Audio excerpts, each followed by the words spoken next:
Hi, welcome back to Cubs and Culture for January 5th, 2018.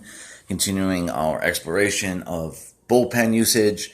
Okay, so the way in which most bullpens are being used today, and sort of the pattern most teams are going after, is you have 3 or 4 really high impact relievers who have 2 pitches, a fastball and a off-speed pitch or a breaking pitch, and then you have the third best one pitch the 7th, the second best one pitch the 8th, and the best one pitch the 9th. Generally speaking, the Dodgers have somewhat, and the Indians as well, have somewhat shifted this where they don't stick to the innings so much, but they sort of stick to the pattern. So for the Dodgers, it's Morrow, and then, well, it was Morrow in 2017. Morrow, then Jansen. So Jansen would sometimes be brought in for a 4-out save or a 5-out save all throughout the year. And I've already talked about why I thought doing that routinely is an issue, but that's sort of the main pattern. Set up seventh inning guy, and set up man, closer. And closers are saved for the saves.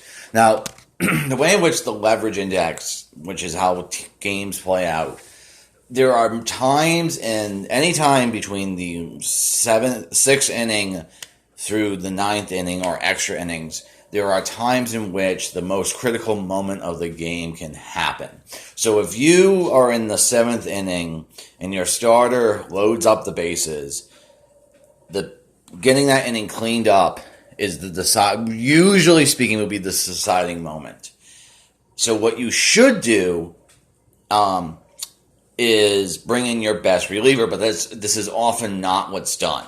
Because the best reliever is the closer. What's often done is your second best or third best or someone that has a great matchup. Okay? So the reason why this is important to think you want your best reliever on the highest leverage moment is it can cost you your season or your game. Probably the most famous example recently is Buck Showalter in the wild card game. Ends up having Britton on the bench when he was having one of the most dominant seasons of a reliever ever, and he goes with his 4th starter in a situation where no runs can score because the season would end if the Blue Jays would score a run and someone hits a home run on their 4th starter. Okay, so the idea of bringing people in to clean up an inning is a fireman.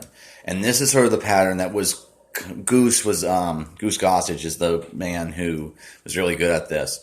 For him to come in one inning with runners on, then pitch the next, is what I mean by a fireman. In general, I think the notion of closing out a game shouldn't be what people are aimed at. And pitchers should be trained to not think about being a closer. They should be trained to think that the 7th and 8th and 9th, generally speaking, are as important as each other. And if you are pitching in the 7th, you should be able to pitch in the 9th. Okay, so there has been a measurement developed by 538 called Goose Egg, which I think is a better measure than saves. Now, a Goose Egg is anytime a pitcher pitches a clean inning and a scoreless inning in the 7th, 8th, or 9th, when the score is 2, their team is leading by 2 or the game is tied. Okay, so in general, I think we should be talking about Goose Eggs because it sort of normalizes how important the 7th, 8th, and 9th and then I think managers should start thinking in terms of putting their best reliever not in the 9th inning, but in the most critical moment of the game, which can occur anytime between the late 6th to the 9th. Okay, let me pause right there because I'm running out of time in this particular video. Okay, see you in a bit.